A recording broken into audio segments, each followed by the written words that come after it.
kalau bicara sungai itu kan, sungai itu sumber airnya kan bisa bermacam-macam. Sungai yang kita biasa kenal itu sumber airnya dari mata air.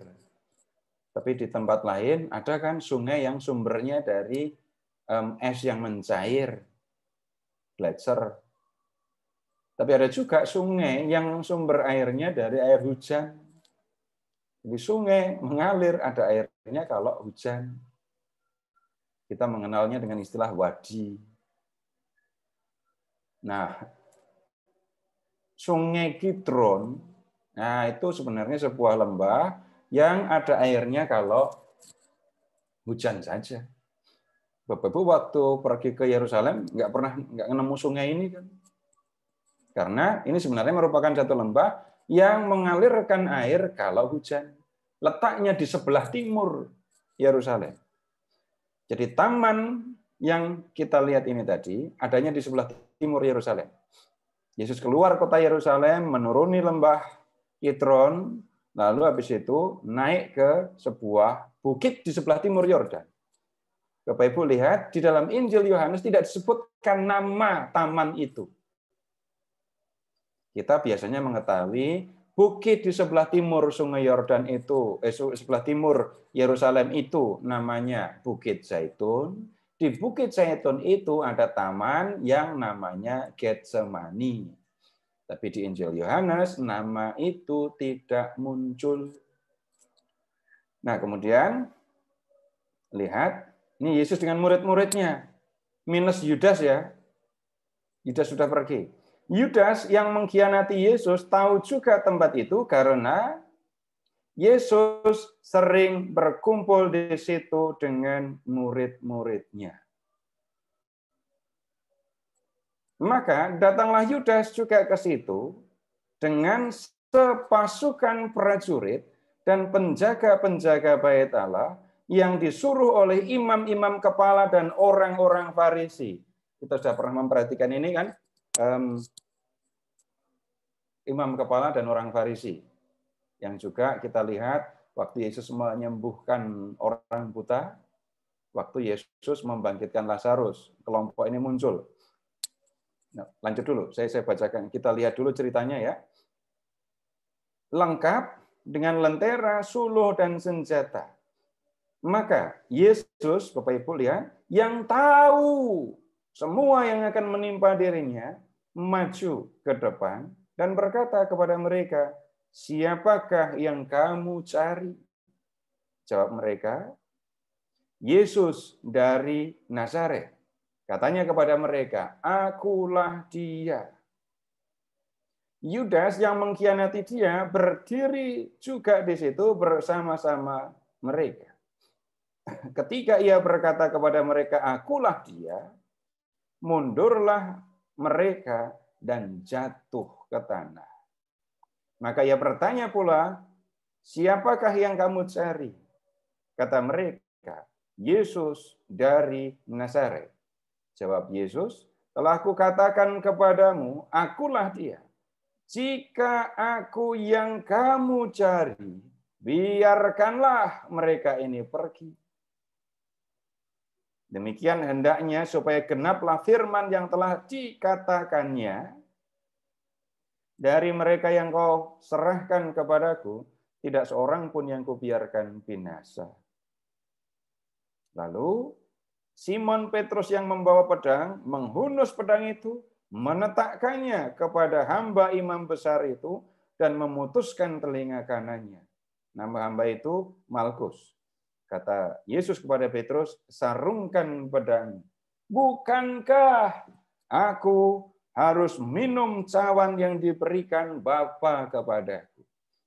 Nah, Bapak Ibu kalau membaca teks ini, Bapak Ibu akan melihat atau sudah melihat ada yang tidak seperti yang selama ini tersimpan di memori saya. Bapak Ibu melihat Yudas mencium Yesus? Ada atau enggak Yudas yang mencium Yesus? Tidak ada.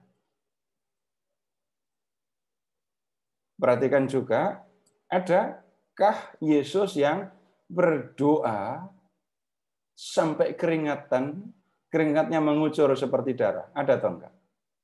Enggak ada. Sebaliknya, ada yang ada di perikop ini tetapi tidak ada di Injil lain. Apa itu? Hanya dengan mendengar Yesus berkata, "Akulah dia." Para prajurit yang mau menangkap Yesus itu mundur dan jatuh ke tanah. Kemudian yang lain lagi. Hanya di Injil Yohanes Bapak Ibu akan berulang ketemu dengan kata di ayat 4. Maka Yesus yang tahu semua yang akan menimpa dirinya. Bapak Ibu tidak akan menemukan ini di Injil yang lain. Tapi bagaimanapun tetap kita ikuti ceritanya saja. Nah, mulai dengan ini. Yudas tahu tempat Yesus sering berkumpul. Ini Bapak Ibu, Yesus itu kan orang Galilea. Kemudian peristiwa penangkapan ini sebenarnya terjadinya kan di Yudea, di sebelah timur Yerusalem. Pertanyaan saya dari kecil itu begini, kenapa sih Yesus ditangkapnya di situ? Dari kecil saya nanya, tapi nggak berani nanya sama siapa-siapa. Simpan sendiri dalam hati, setelah gede saya cari jawabannya. Jawabannya sesederhana ini. Yesus mau Paskahan di Yerusalem. Yesus ke Yerusalem itu kan dalam rangka Paskah. Berulang kali Yesus ke Yerusalem, kalau di Injil Yohanes 3 kali ya, dan itu dalam rangka Paskah. Paskah itu untuk orang Yahudi pesta ziarah. Orang Yahudi dari segala penjuru negeri dan penjuru dunia datang ke Yerusalem untuk Paskahan. Bisa dibayangkan, kota Yerusalem penuh dengan para peziarah. Orang Yahudi semua, tapi mereka berziarah ke Yerusalem. Yang kemudian terjadi apa? Hotel-hotel full book. Kemudian penginapan udah penuh kan? Terus pada nginep di mana? Penginapan yang lain ya bisa nginep di rumah penduduk ada. Kalau itu juga udah penuh, nginepnya di jalan-jalan, di lapangan terbuka, di tempat terbuka. Pokoknya bisa tidur aja. Kalau dalam kota itu sudah penuh, orang masih bisa tidur di luar kota, cari tempat. Bapak Ibu, rombongan Yesus itu minimal 13. Yesus dan 12 muridnya. Belum lagi para perempuan. Memangnya Maria Magdalena itu orang Yudea? Bukan. Ibu Yesus yang tahu-tahu ada di bawah salib? Memangnya ngontrak di Yerusalem? Enggak, dia orang Galilea. Jadi di rombongan Yesus itu ada banyak orang. Nah, kalau harus sewa penginapan, siapa yang biayai? Yang kemudian terjadi adalah Yesus dan rombongannya menginap di taman yang ada di Bukit Zaitun tadi. Nah, waktu itu Bunda Maria kemana, para perempuan kemana, Bapak Ibu nggak ada ceritanya. Yang ada para murid dan Yesus ada di situ. Yudas datang, karena Yudas, seperti yang sudah kita lihat di pertemuan yang lalu, memang sudah punya rencana untuk menyerahkan Yesus. Dan lihat, Yudas datang dengan para prajurit. Di Injil Yohanes sebenarnya menjadi jelas Bapak Ibu, yang menangkap Yesus itu bukan hanya orang Yahudi. Jadi yang dimaksudkan sepasukan prajurit, ini menunjuk sebenarnya kepada prajurit Romawi. Dan kalau prajurit Romawi ini naik ke Bukit Zaitun, yang naik ya infanteri atau kavaleri itu ya. Kalau yang naik, aduh, kalau kavaleri, wah masuk naik kuda. Tapi tadi kan mundur terus jatuh ke tanah. Ah itu pasukan jalan kaki itu, infanteri. Yang tolong diperhatikan, Bapak Ibu pernah nonton film yang berkaitan dengan prajurit Roma kan? Kalau mereka sudah bertahan dengan perisai mereka, Yang saya minta tolong Bapak Ibu jangan perhatikan perisainya, jangan perhatikan tombaknya. Tolong perhatikan betisnya. Nah, kalau infanteri, pasukan jalan kaki, yang kuat kan kakinya. Kan kakinya kuat.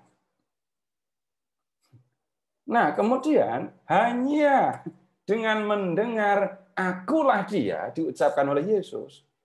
Silahkan amati. Prajurit Romawi yang kuat-kuat itu mundur. Terus jatuh ke tanah. Itu Yesus hanya mengatakan akulah dia loh, 2 kata. Kalau akulah dianya diulang 10 kali, bukan itu maksudnya. Sederhananya begini, sebenarnya Tuhan Yesus itu bisa ditangkap atau tidak? Jelaskan jawabannya, tidak bisa. Hanya dengan mengucapkan kalimat itu, 2 kata, Yesus bisa membuat para prajurit yang kuat itu mundur dan jatuh ke tanah. Kalau Yesus kemudian Yesus itu bisa ditangkap, itu bukan karena mereka kuat, tetapi karena Yesus yang menyerahkan dirinya. Nah, sekarang silahkan Bapak Ibu mengamati dengan lebih sederhana lagi. Yang lebih kuat itu kan Yesus, bukan para prajurit. Yang Injil-Injil lain tolong tinggalkan dulu ya, jangan dicampur ya. Nikmati yang di Injil Yohanes. Nah, kemudian sekarang lihat ke ayat 8. Telah kukatakan kepadamu, akulah dia.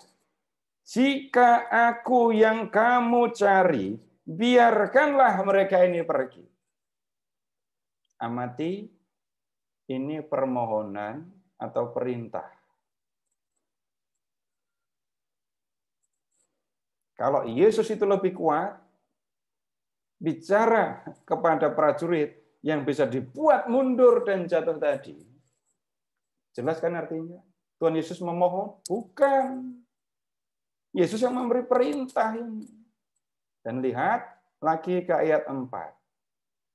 Yesus tahu semua yang akan menimpa dirinya. Bapak Ibu akan menemukan di dalam perikop ini Yesus yang kuat sampai dengan kematiannya. Nah, kemudian lanjut ya. Lalu ya para murid lalu pergi, oke, kemudian lihat ayat 10. Bapak Ibu ketemu dengan Simon yang bawa pedang, lalu dia mencabut pedang, ya, lalu menepaskan pedang itu kena kepada hamba imam besar. Sayangnya atau untungnya cuma kena telinga.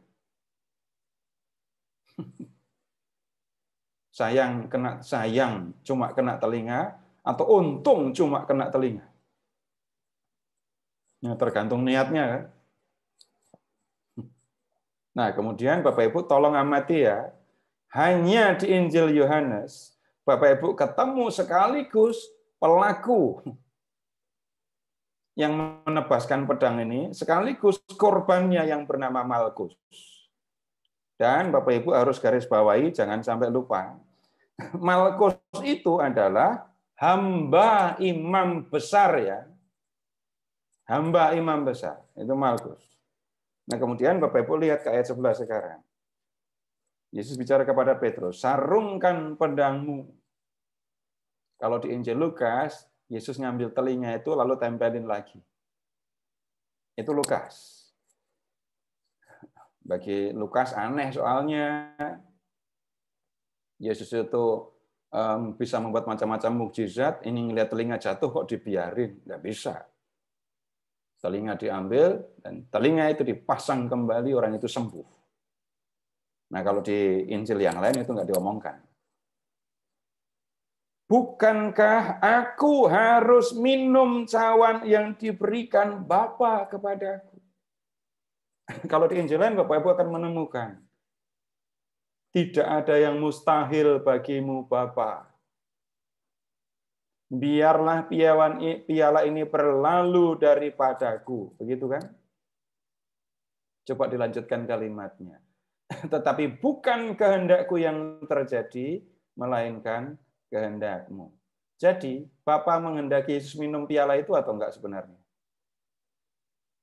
Bukan yang aku kehendaki, melainkan yang kau kehendaki yang harus terjadi.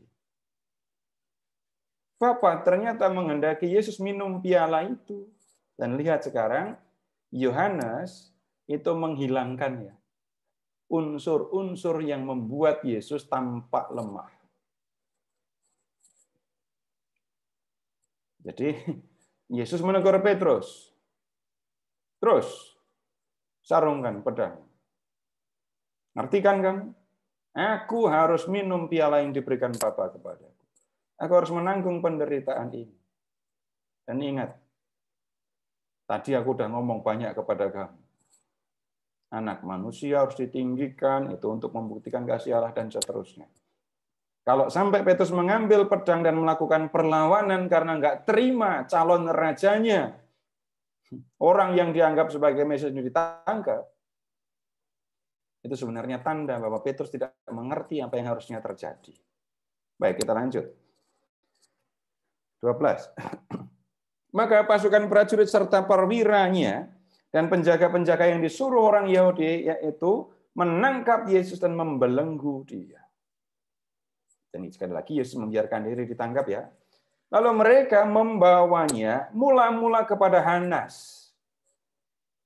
Karena Hanas adalah mertua Kayafas yang pada tahun itu menjadi imam besar. Kalau membaca kalimat ini, jadi imam besarnya itu Hanas apa Kayafas?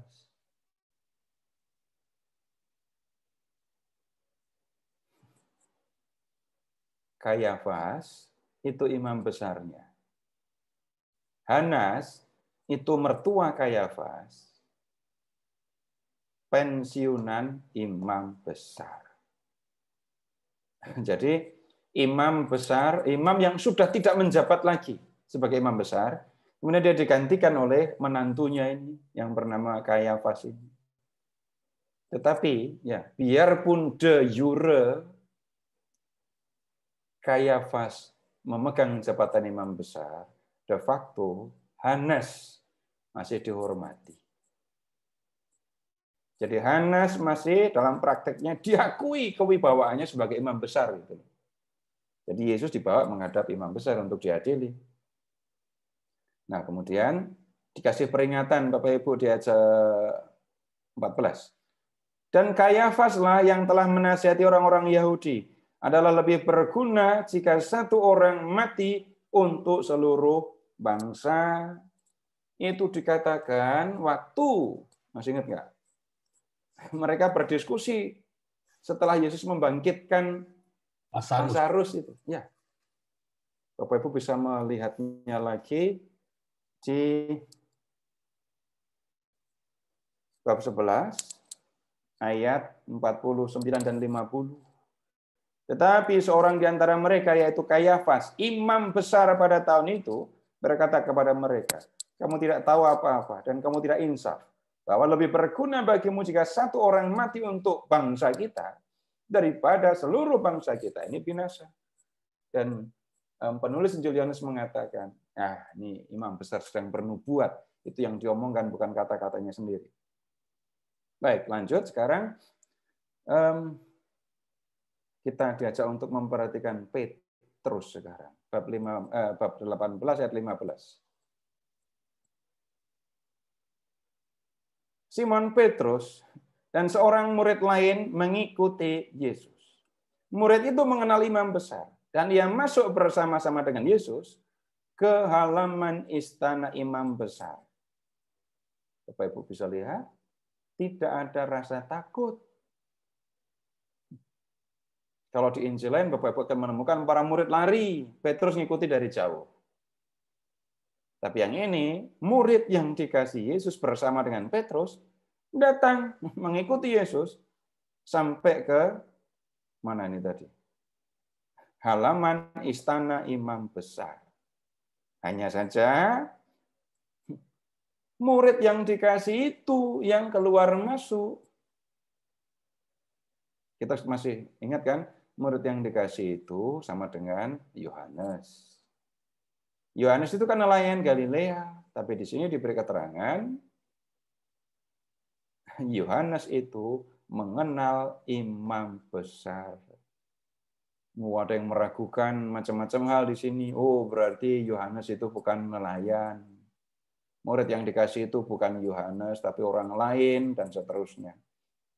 Tapi kan Bapak Ibu, enggak masalah, biarpun nelayan punya kenalan atau kenal dengan imam besar. Enggak ada soal dengan itu. Dan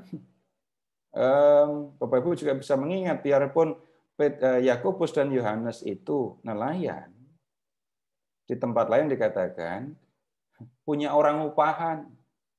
Berarti bisa membayar orang untuk mengoperasikan kapal penangkap ikannya. Nah, kemudian lihat ini ya, tidak ada suasana takut bagi murid yang dikasih ini. Yang takut itu Petrus.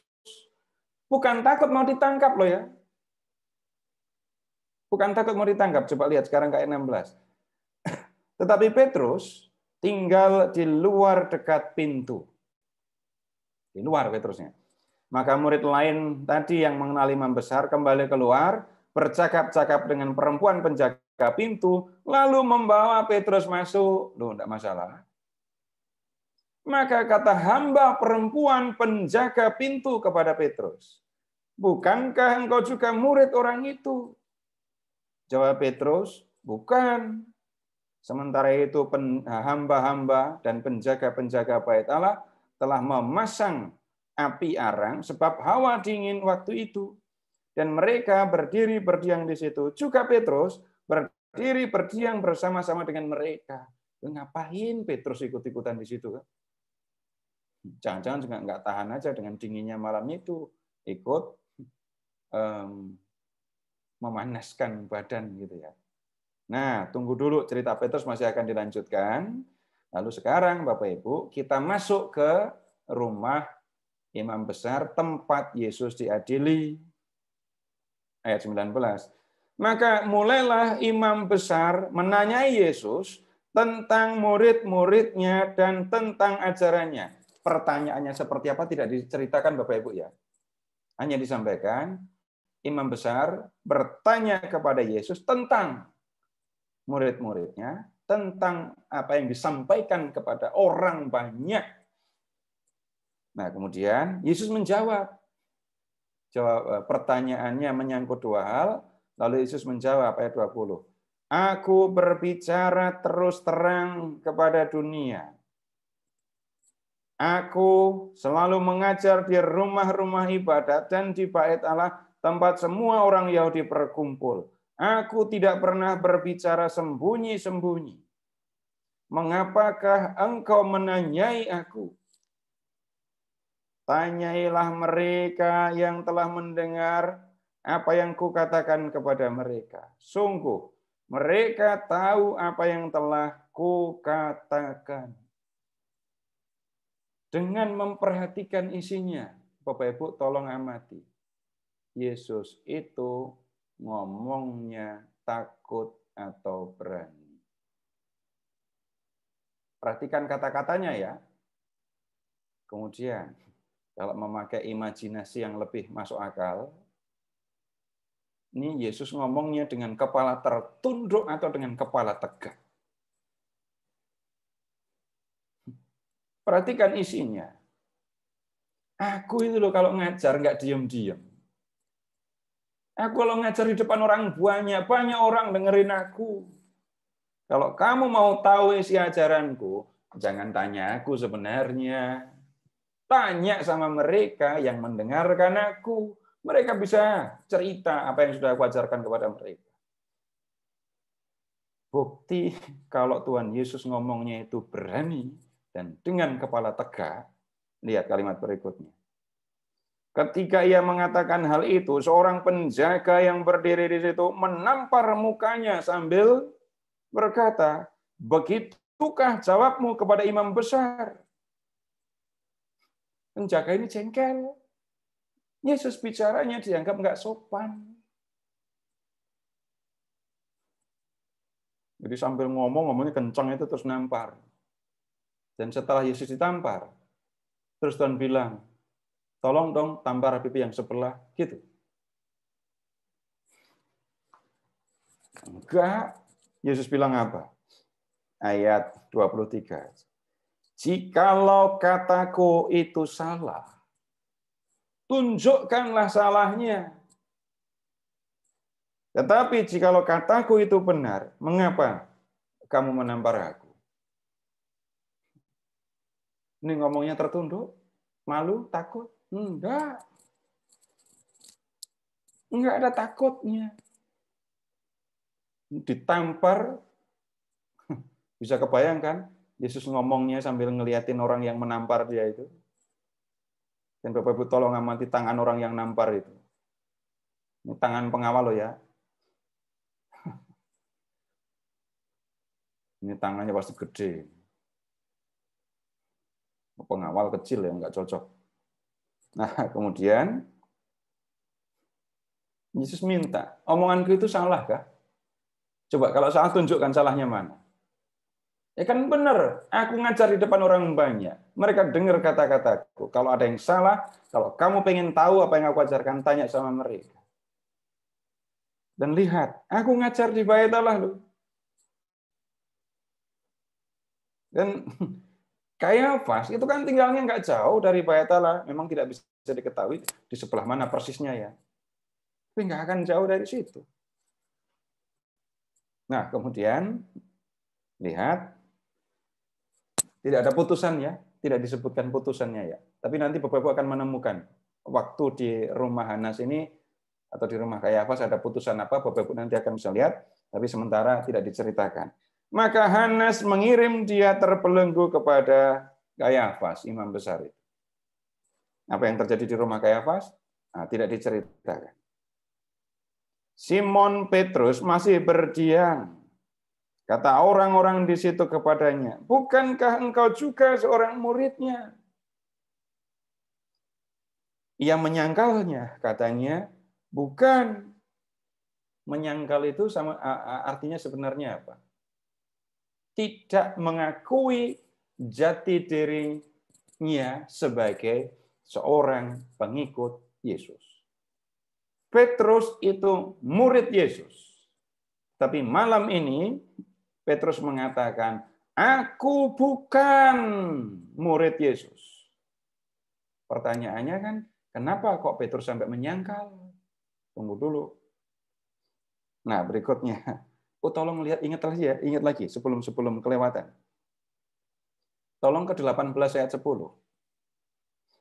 Simon Petrus yang bawa pedang, mengunus pedang, menetakkannya kepada hamba imam besar ya. Kalau hamba imam besar itu tinggalnya di mana? Ya hari-harinya dihabiskan di rumah imam besar kan. Nah, kemudian sekarang baru lanjut. Ayat masih ayat 26. Yang menyangkalnya katanya bukan. Kata seorang hamba imam besar, seorang keluarga dari hamba yang telinganya dipotong Petrus. Bukankah engkau kulihat di taman itu bersama-sama dengan dia? Petrus masih bisa menyangkal coba. Ini lihat, seorang anggota keluarga dari orang yang telinganya dipotong sama Petrus. Dan orang itu melihat Petrus ada di taman waktu Yesus ditangkap.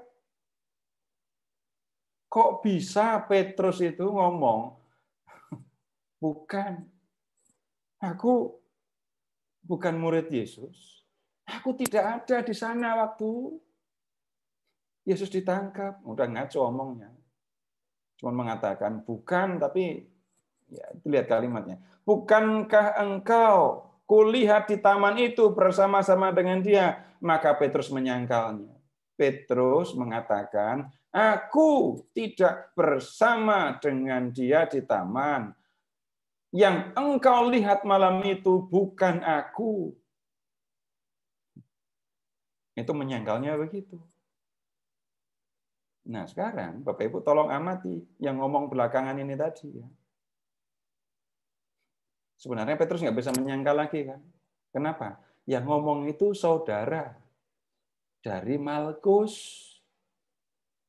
Dan Petrus sekarang ada di tempat kerja Malkus. Malkus itu kan hamba imam besar. Yang ngomong ini saudaranya yang juga bekerja di situ, yang juga ikut dalam penangkapan Yesus. Nah sekarang, kalau urusan ditangkap lalu akan diadili dengan Yesus, nggak ada takutnya ini. Yohanes tadi ngajak Petrus masuk. Yohanes masuk ke ruang pengadilan. Jadi kenapa Petrus menyangkal Yesus? Nah, kalau Bapak Ibu, misalnya ya, Bapak Ibu habis berantem sama teman, sesama teman. Siangnya berantem, Bapak Ibu malamnya diundang untuk doa lingkungan di rumah itu. Gimana coba? Nggak nyaman sekali kan?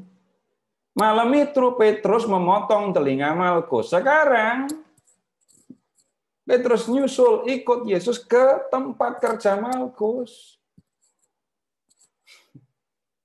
Petrus takut. Jangan-jangan dibalas sama Malkus dan keluarganya. Nah, kalau di Injil Yohanes, Bapak Ibu, ini yang membuat Petrus menyangkal Yesus. Maka Petrus menyangkalnya pula, dan ketika itu berkokoklah ayam. Nah, ayam berkokok. Nah, kemudian kita lihat lagi ya. Ini sekarang apa yang terjadi dengan Petrus belum enggak diomongkan. Nah, kemudian dari rumah Kayafas, Bapak Ibu, ayat 28 sekarang. Mereka membawa Yesus dari Kayafas ke gedung pengadilan. Ketika itu hari masih pagi. Ingat Yesus ditangkapnya malam. Ya. Malam atau tengah malam gitu ya. Berarti pengadilan di rumah Hanas tadi ya malam itu juga. Sampai dini hari atau sampai pagi. Kalau dihitung sampai ke rumah Kayafas juga. Enggak enak sekali ya Bapak Ibu ya. Malam hari enggak tidur, sepanjang malam enggak tidur, begitu pagi harinya dipukuli gitu.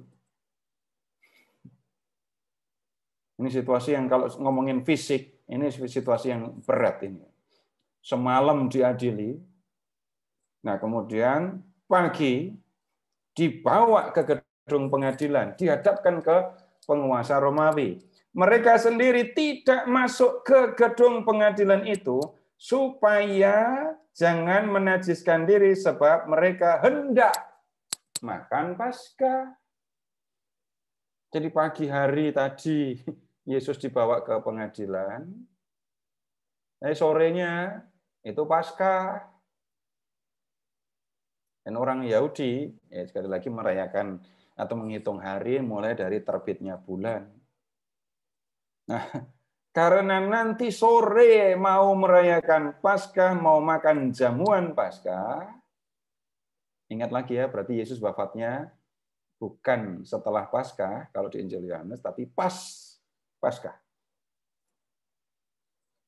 Nah, kemudian Bapak Ibu lihat, Bapak Ibu akan menemukan ada yang agak aneh ini. Orang Yahudi nggak mau masuk kan? Tapi lihat ayat 29. Sebab itu Pilatus keluar mendapatkan mereka. Pilatus yang keluar mendapatkan orang Yahudi. Lalu berkata, apa tuduhan kamu terhadap orang ini? Jawab mereka kepadanya, jikalau ia bukan seorang penjahat, kami tidak akan menyerahkannya kepadamu. Kata Pilatus kepada mereka, ambillah dia dan hakimilah dia menurut hukum Tauratmu. Kata orang Yahudi itu, Kami tidak diperbolehkan membunuh seseorang. Tunggu dulu. Bapak Ibu lihat kata-kata Pilatus. Pilatus menolak untuk mengadili Yesus. Ambillah dia dan hakimilah dia menurut hukum Tauratmu. Pilatus tidak tertarik untuk mengadili Yesus. Pilatus menduga ini urusan internal orang Yahudi.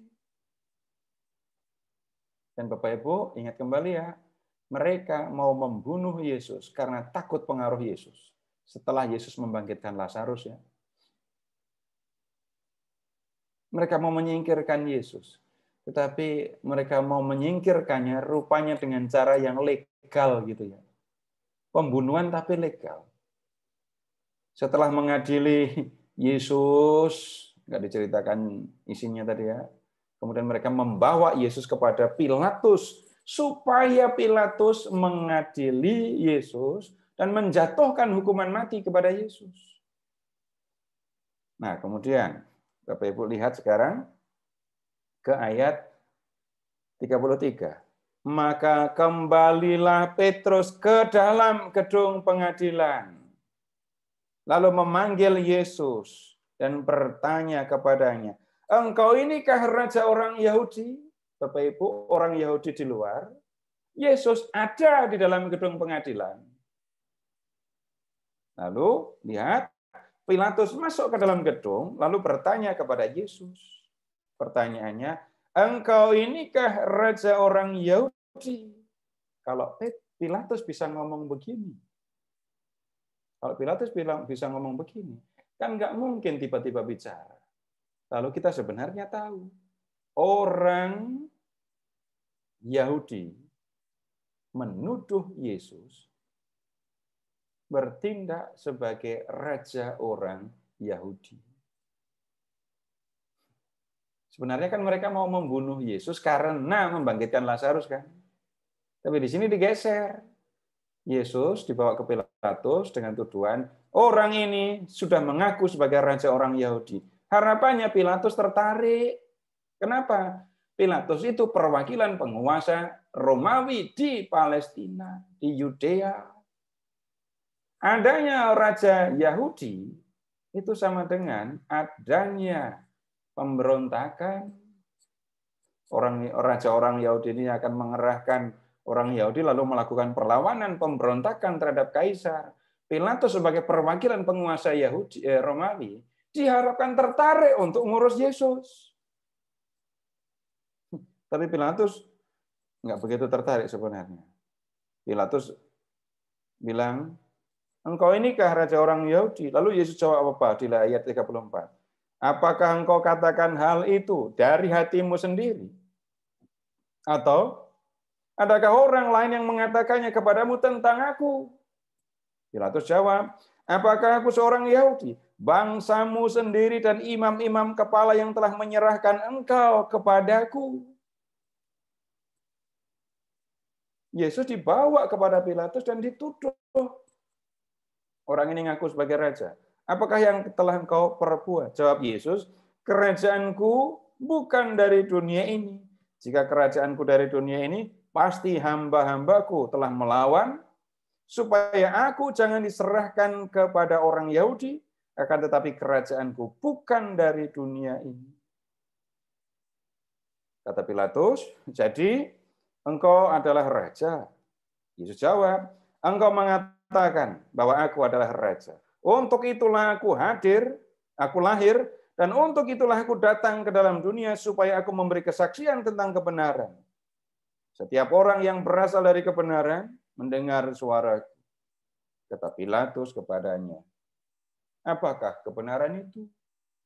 Kalau Bapak Ibu jadi Pilatus, dengar omongan Yesus, tertarik untuk dengerin? Kamu raja.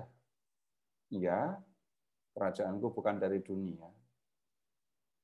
Kalau kerajaanku dari dunia, anak buahku akan datang untuk menyelamatkan aku. Anak buahku tidak akan membiarkan aku dibawa oleh orang-orang Yahudi. Tapi kerajaanku bukan dari dunia. Pilatus diomongi kayak gini. Pilatus itu kan kalau bisa sampai menjadi wali negeri, perwakilan penguasa Romawi di Yudea, dan dia menjadi petinggi militer, dia kan sudah berpengalaman menghadapi macam-macam orang yang berontak. Dan kalau melihat wajah, melihat sosok Yesus, Pilatus tidak menemukan orang kayak gini kok berontak. Beda. Kalau Bapak Ibu itu polisi, Bapak Ibu diajak atau terbiasa membaca wajah orang kan, yang ini pencopet atau bukan, kan ketahuan. Yang ini memang pelaku kriminal atau tidak. Nah, dari wajahnya belum ngomong, itu bisa ketahuan. Nah, Pilatus berhadapan dengan Yesus, lalu orang Yahudi menuduh ini raja. Pilatus periksa sendiri, kayak gini kok raja. Bagi kita yang mendengarkan, benar bahwa Yesus raja dan kerajaannya bukan dari dunia. Untuk Pilatus, kata-kata itu maknanya apa? Tidak ada maknanya. Kalau namanya pemberontak raja, ya jelas harus ada wujudnya, ada rajanya, ada pasukannya, ada senjatanya. Itu baru ketahuan ini pemberontak. Nah, ini nggak ada anak buahnya, wajahnya seperti ini. Pilatus tidak melihat dia sebagai seorang pemberontak. Baik, Bapak Ibu, sampai di sini dulu. Silahkan kalau ada yang mau disampaikan. Pak Roy, silahkan. Ya. Baik, Bapak Ibu, monggo. Silakan kalau ada pertanyaan. Di chat sih nggak ada, Pak Seto. Tapi mungkin ada yang mau langsung. Monggo, dibuka. Sangat menarik ya. Banyak yang sebetulnya kita tidak tahu, sekarang terbuka semua. Monggo, Bapak Ibu.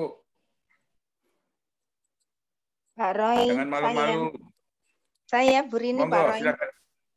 Monggo, Ya. Bu, silakan. Ya, Pak Seto mau tanya, kalau Rasul Yohanes kan disebut Rasul Kasih. Saya pernah baca, lupa di mana. Kalau Rasul Petrus disebut juga Rasul Iman. Kenapa disebut Rasul Iman? Apakah karena dia pernah menyangkal Yesus? Itu pertanyaannya. Terima kasih. Nah, Ibu bacanya di mana? Kenapa kok nanyanya ke saya? Ayo.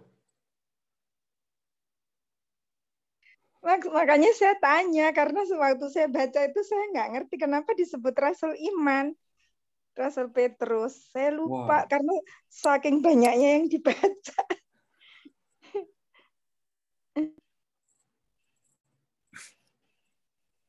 Ya, itu nanti diperiksa lagi aja bukunya, Bu.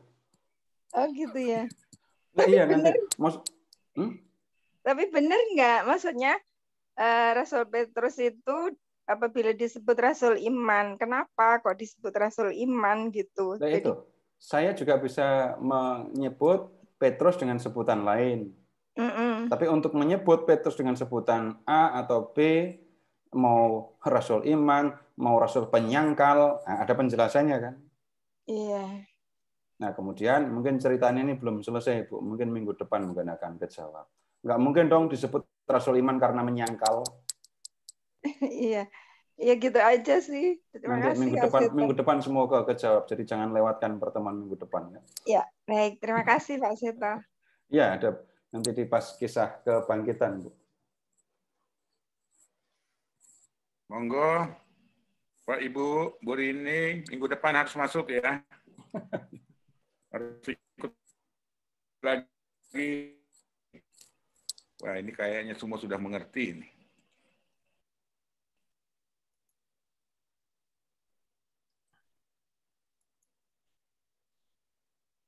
Kayaknya semuanya paham nih Pak Seto, kayaknya Pak Seto.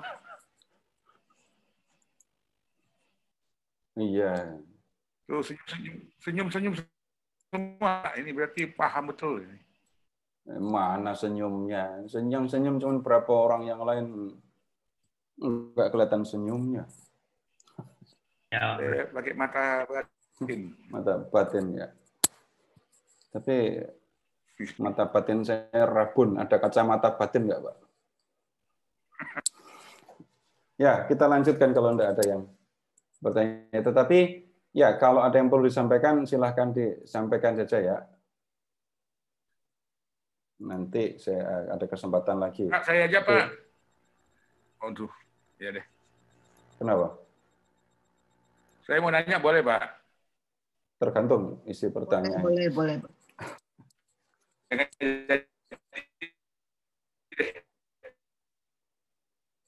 Nggak jadi deh, Pak. Jadi Putus. darah Kristus ya Pak Seto. Putus-putus, Injil Pak. Sinoptik. Putus-putus. Oh, putus-putus. Nggak jadi. Nggak jadi, Pak. Batal. Boleh, nggak jadi. Bikin penasaran. Ya, kita lanjut saja. Kita ikuti sidang Yesus ya. Silahkan sekarang ke ayat 38. Ini tadi kan Yesus ada di dalam gedung pengadilan bersama Pilatus kan? Ayat 38b.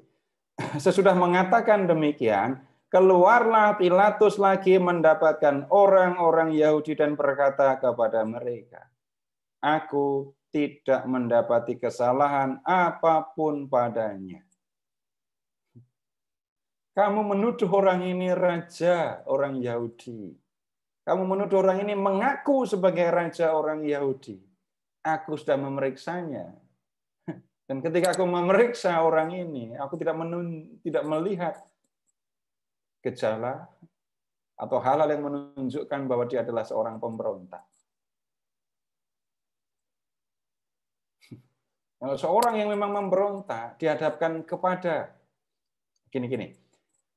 Kalau ada orang Yahudi yang memberontak terhadap Roma, kemudian dia dihadapkan kepada orang paling penting perwakilan Roma di Palestina, sikapnya harusnya seperti apa? Tidak akan setenang Yesus. Coba berontak terhadap Roma, lalu ketemu pimpinan Roma. Berhadap-hadapan. Mukanya tidak akan tenang, tangannya nggak mungkin diam. Sedangkan Yesus ketika bersama dengan Pilatus, tenang saja. Maka Pilatus bisa mengatakan, aku tidak mendapati kesalahan apapun padanya.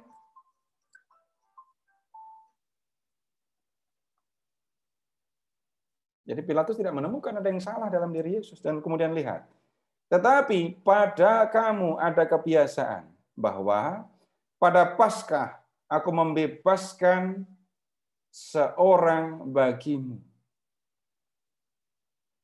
Maukah kamu supaya aku membebaskan raja orang Yahudi bagimu? Mereka berteriak, jangan dia, melainkan Barabas. Barabas adalah seorang penyamun. Pertama, Yesus dituduh raja yang memberontak. Kemudian Pilatus memberikan pilihan. Pilih mana? Yesus yang dibebaskan atau Barabas yang dibebaskan? Barabas itu penyamun. Orang Yahudi teriak, bebaskan Barabas. Jadi yang lebih jahat siapa? Yesus atau Barabas?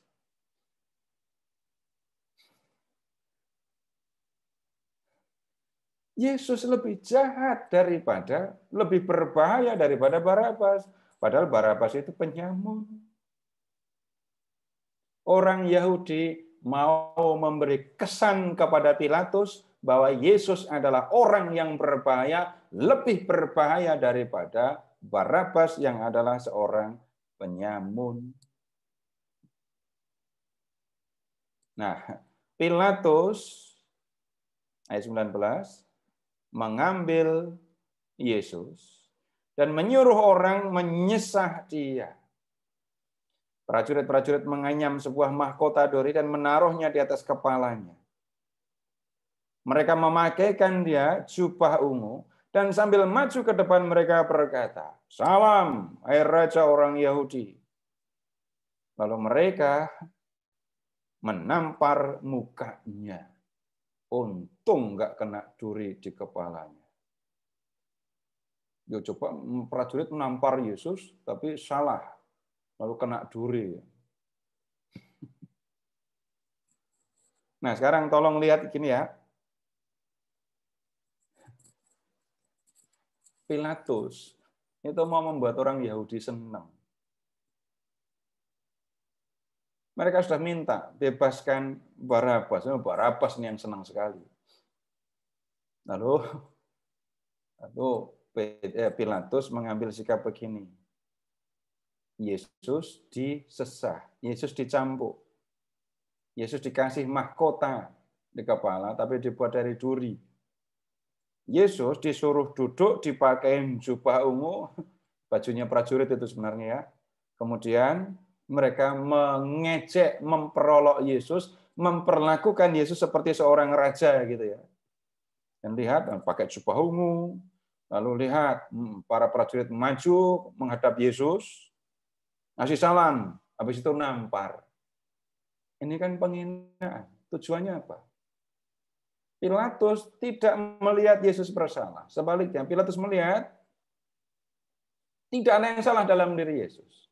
Kalau Yesus disesah, ini tujuannya supaya apa? Ya menyenangkan orang Yahudi itu tadi loh.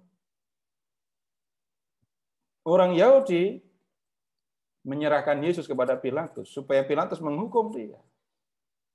Tapi untuk memperlakukan Yesus sebagai seorang pemberontak, tidak masuk akal di pikiran Pilatus. Ya sekedar untuk menyenangkan orang Yahudi, Yesus disesah. Nah, kemudian prajurit ya yang menyesah Yesus tadi ya, yang memperolok tadi. Ayat 4 sekarang. Pilatus keluar lagi. Pilatus keluar lagi dan berkata kepada mereka, lihatlah, aku membawa dia keluar kepadamu supaya kamu tahu bahwa aku tidak mendapati kesalahan apapun padanya. Lalu Yesus keluar, bermahkota dori, berjubah ungu. Maka kata Pilatus kepada mereka, lihatlah manusia itu. Setelah Yesus disesah, kemudian dikasih mahkota, dikasih jubah ungu, Yesus dihadapkan kepada orang Yahudi. Ini Pilatus keluar tadi, sambil membawa Yesus. Yesus dipertontonkan kepada orang Yahudi. Aku tidak menemukan yang salah dalam diri orang ini. Tapi lihat, aku memperlakukan orang ini seperti ini. Ya, kalau pakai bahasa kasar, biar kamu senang. Tapi kemudian lihat ke ayat 6. Ketika imam-imam kepala dan penjaga-penjaga itu melihat dia, berteriaklah mereka. Salibkan dia, salibkan dia. Permintaan yang untuk Pilatus nggak masuk akal. Orang ini tidak salah karena kamu menekan aku, terus aku menyesah dia. Sekarang aku sudah buat kayak gitu, kamu minta lebih dari itu. Kamu minta supaya aku menyalibkan dia. Kata Pilatus kepada mereka, ambil dia, salibkan dia, sebab aku tidak mendapati kesalahan apapun padanya. Permintaan yang nggak masuk akal untuk Pilatus. Orang ini nggak salah, tapi kamu minta aku menyalibkan dia. Udah, sono ambil sendiri, salibkan sendiri sono. Tapi lihat Bapak Ibu, ayat 7. Jawab orang-orang Yahudi itu kepadanya, kepada Pilatus. Kami mempunyai hukum. Dan menurut hukum itu, ia harus mati sebab ia menganggap dirinya sebagai anak Allah. Dalam sidang di rumah Hanas tadi, Bapak Ibu, tuduhan yang ini tidak tampak, tidak ada. Ya, mengaku sebagai anak Allah, tetapi rupanya ya orang Yahudi, khususnya mungkin di sidang tadi, mendengar, melihat Yesus yang mengaku diri sebagai anak Allah. Dan menurut hukum orang Yahudi, ini termasuk menghujat Allah. Orang yang menghina Allah, orang yang menghujat Allah, menurut kitab Imamat bab 24, itu harus dijatuhi hukuman mati. Ya, supaya menjadi lebih jelas, Bapak Ibu silakan membuka kitab Imamat bab 24.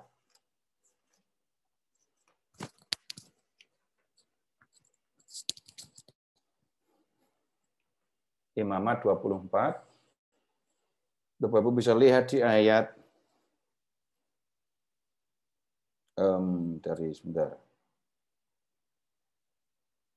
ayat 16 saja deh. Satu ayat. Siapa yang menghujat nama Tuhan, pastilah ia dihukum mati dan dilontari dengan batu oleh seluruh jemaah itu. Baik orang asing maupun orang Israel asli, bila ia menghujat nama Tuhan, haruslah dihukum mati. Orang yang menghujat nama Allah harus dijatuhi hukuman mati. Dan cara menjatuhkan hukuman mati itu adalah dengan melempari orang itu dengan batu. Batunya ya, batunya orang Yahudi ya. Jangan membayangkan batu kali, batu kecil-kecil yang halus kayak gitu, enggak. Yang lebih tepatnya bongkahan atau pecahan batu. Batu putih yang keras itu. Yang batu yang ada di sana kan batu yang keras itu. Ini kalau orang menghujat Allah. Hukumannya adalah hukuman mati dengan rajam. Nah, kemudian Bapak Ibu kembali ke Injil Yohanes.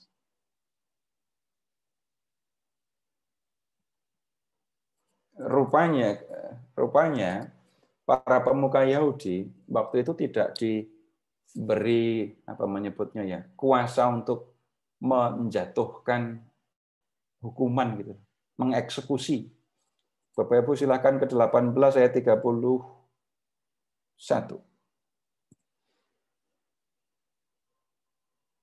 Kata orang Yahudi itu, kami tidak diperbolehkan membunuh seseorang.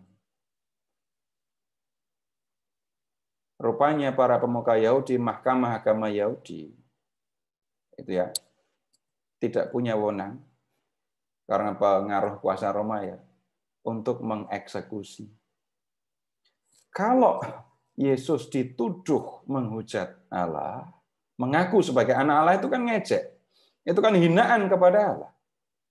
Untuk orang Yahudi begitu. Orang yang menghujat Allah harus dihukum mati. Caranya dilempari dengan batu. Tapi para pemuka Yahudi tidak punya kuasa untuk melakukan itu. Tapi mereka tetap ingin Yesus mati. Targetnya adalah Yesus mati. Maka ketika membawa Yesus kepada Pilatus, tuduhannya harus digeser. Tuduhannya dibuat yang menarik perhatian Pilatus, penguasa Roma, pemimpin militer. Tuduhannya digeser dengan apa? Mengaku raja tadi. Nah, kemudian lihat ke ayat 8. Orang Yahudi sudah minta Yesus disalibkan ya. Pilatus sudah menolak. Tapi lihat ke ayat 8. Ketika Pilatus mendengar perkataan itu, bertambah takutlah ia. Pilatus takut sama siapa? Rupanya takut sama orang Yahudi. Lalu ia masuk pula ke dalam gedung pengadilan dan berkata kepada Yesus. Di dalam gedung pengadilan ngomong sama Yesus lagi. Dari manakah asalmu? Tetapi Yesus tidak memberi jawab kepadanya. Maka kata Pilatus kepadanya, tidakkah engkau mau bicara dengan aku? Tidakkah engkau tahu bahwa aku berkuasa untuk membebaskan engkau dan berkuasa juga untuk menyalibkan engkau? Pilatus nanya sama Yesus, serius ini. Sebenarnya kamu itu dari mana? Kenapa orang Yahudi begitu serius pengen supaya kamu disalibkan? Sementara kalau aku memeriksa kamu, kamu tidak menampakkan sesuatu yang salah. Nah, kemudian Yesus diam aja kan? Pilatus berusaha supaya Yesus ngomong dengan mengucapkan, kamu ngerti nggak? Kalau aku tuh kan punya kuasa untuk membebaskan kamu atau untuk menyalibkan kamu, untuk menghukum kamu. Tapi lihat jawab Yesus. Nggak ada khawatirnya sama sekali loh. Engkau tidak mempunyai kuasa apapun terhadap aku. Jikalau kuasa itu tidak diberikan kepadamu dari atas. Sebab itu, dia yang menyerahkan aku kepadamu lebih besar dosanya. Pilatus mendengar kalimat yang seperti itu. Kamu berpikir punya kuasa untuk membebaskan atau menyalibkan aku. Salah. Kamu tidak punya kuasa apa-apa. Kamu punya kuasa atas diriku hanya kalau kamu mendapat kuasa itu dari atas, dari Bapa di surga. Dan lihat Bapak Ibu, karena kamu melakukan yang seperti ini, Dia yang menyerahkan aku kepadamu lebih besar dosanya. Lebih besar daripada siapa? Ya, daripada dosa Pilatus. Sejak itu Pilatus berusaha untuk membebaskan dia. Pilatus masih berusaha untuk membebaskan Yesus. Tetapi orang-orang Yahudi berteriak, "Jikalau engkau membebaskan dia, engkau bukanlah sahabat kaisar. Setiap orang yang menganggap dirinya sebagai raja, ia melawan kaisar." Lihat Bapak Ibu, tekanan yang diberikan oleh orang Yahudi kepada Pilatus. Penguasa militer nggak berdaya di hadapan orang-orang jajahannya. Kalau engkau membebaskan Yesus, kamu bukan sahabat kaisar. Kenapa? Itu sama saja kamu melepaskan seorang pemberontak. Bagaimana mungkin kamu, penguasa, perwakilan kaisar di Yudea, melihat pemberontak, lalu melepaskan pemberontak itu? Kalau begitu, kamu bukan orang yang setia kepada kaisar. Nah, Bapak Ibu lihat sekarang, ke ayat 13. Pilatus ingin membebaskan Yesus, tapi dia mendengar orang Yahudi ngomong kayak gini tadi. Ketika Pilatus mendengar perkataan itu, ia menyuruh membawa Yesus keluar. Yesus dibawa keluar, dan ia duduk di kursi pengadilan, di tempat yang bernama Litostrotos atau Gabata. Yesus dibawa keluar, sedangkan Pilatus sendiri duduk di kursi pengadilan. Sekarang dia bertindak sebagai hakim yang akan mengambil putusan. Hari itu ialah hari persiapan Paskah, kira-kira jam 12. Kata Pilatus kepada orang-orang Yahudi itu, "Inilah rajamu." Maka berteriaklah mereka, enyahkan dia, salibkan dia." Kata Pilatus kepada mereka, "Haruskah kami menyalibkan rajamu?" Jawab imam-imam kepala, "Kami tidak mempunyai raja selain daripada kaisar." Bapak Ibu, tolong lihat ya kata-kata orang Yahudi. Kami tidak punya raja selain kaisar. Orang Yahudi mengakui kaisar sebagai rajanya. Pengkhianatan. Orang Yahudi kok ngaku kaisar sebagai raja? Nggak masuk di akal orang Yahudi. Tapi lihat, orang-orang ini, para pemuka Yahudi, imam-imam kepala ini, berani mengaku kaisar sebagai raja mereka. Tujuannya sebenarnya cuma satu. Pengen Yesus mati, udah itu. Dan matinya disalib. Dan lihat, akhirnya Pilatus menyerahkan Yesus kepada mereka untuk disalibkan. Kalau melihat kalimatnya begitu saja, ayat 16a ini, Pilatus menyerahkan Yesus kepada mereka. Yang sebelumnya ngomong, itu ada imam-imam kepala. Kesannya Yesus diserahkan kepada orang-orang Yahudi untuk disalibkan. Tapi kalau melihat teks berikutnya, bukan mereka yang menyalibkan Yesus. Ayat 16, mereka menerima Yesus. Sambil memikul salibnya, ia pergi keluar ke tempat yang bernama Tengkorak. Dalam bahasa Ibrani Golgota. Dan di situ ia disalibkan mereka, dan bersama-sama dengan mereka dia disalibkan juga dua orang lain sebelah menyebelah Yesus di tengah. Lihat dulu ke ayat 17. Sambil memikul salibnya, Iya, ini Yesus pergi keluar. Jadi Yesus memikul salibnya itu karena disuruh atau karena kemauannya sendiri? Kemauannya sendiri. Ada Yesus yang jatuh? Enggak ada. Ada Simon dari Kirene yang menolong Yesus? Bapak Ibu tidak temukan di dalam Injil Yohanes. Sambil memikul salib, Yesus pergi keluar ke tempat yang bernama Tengkorak. Ini tempat ini diberi nama Tengkorak bukan karena banyak tengkoraknya di situ. Ini bukan pendekar berada di Bukit Tengkorak. Tapi orang Yahudi rupanya punya keyakinan tengkorak Adam itu dikubur di situ. Jangan tanya penelitian arkeologisnya ya. Ini soal tradisi, soal kepercayaan orang Yahudi.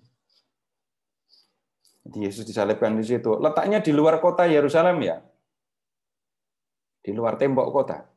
Nah, kemudian Bapak Ibu lihat yang disalibkan bersama Yesus. Hanya disebut 2 orang. Ada penjahatnya atau enggak? Bapak Ibu tidak ketemu dengan penjahat.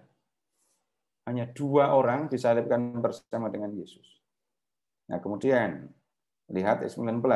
Dan Pilatus menyuruh memasang juga tulisan di atas kayu salib itu. Bunyinya, Yesus orang Nazaret, Raja orang Yahudi.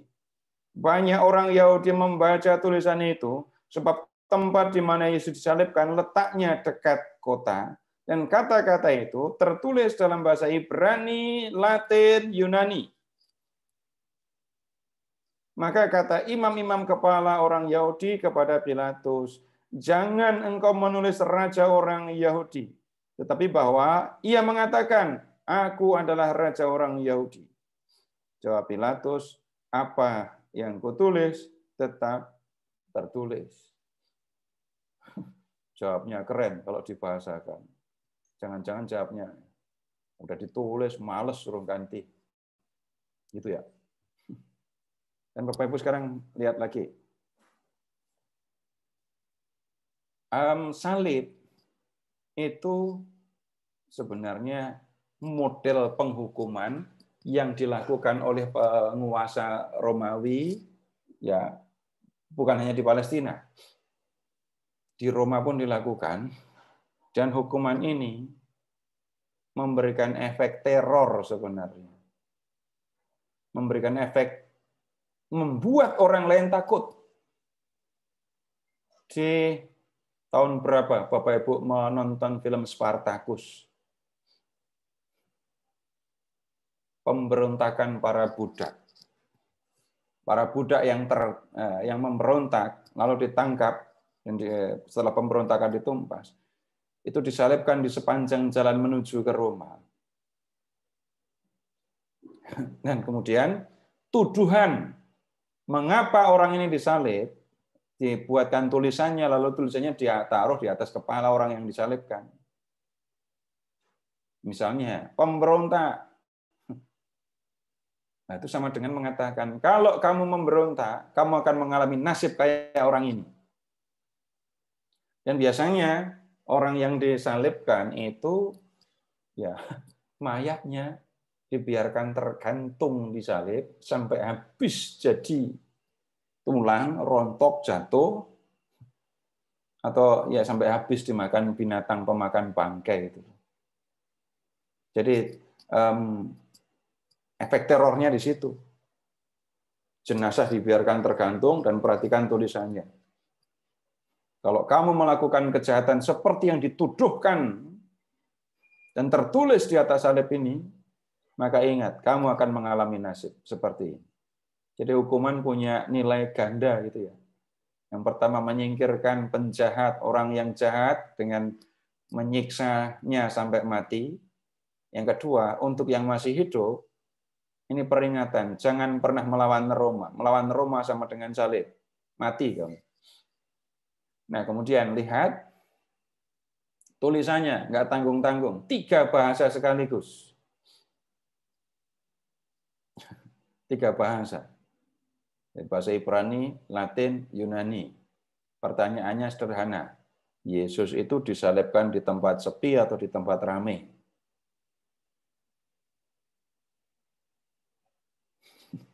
Kalau di tempat sepi, ngapain dipasang tulisan? 3 bahasa lagi. Nggak mungkin. Dan Bapak Ibu bisa melihat ayat 20. Banyak orang Yahudi yang membaca tulisan itu.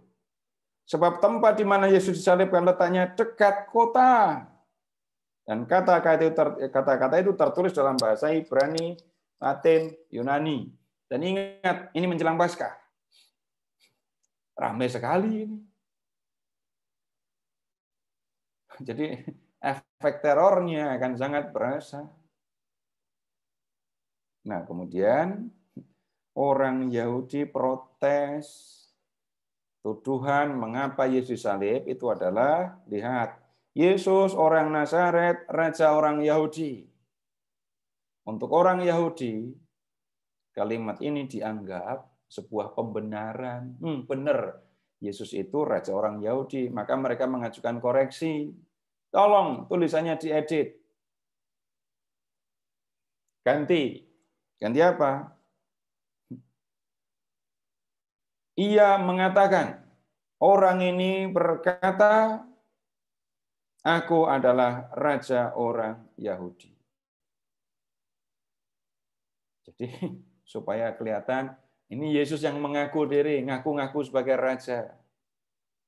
Tetapi ya Pilatus tidak menanggapi permintaan orang Yahudi.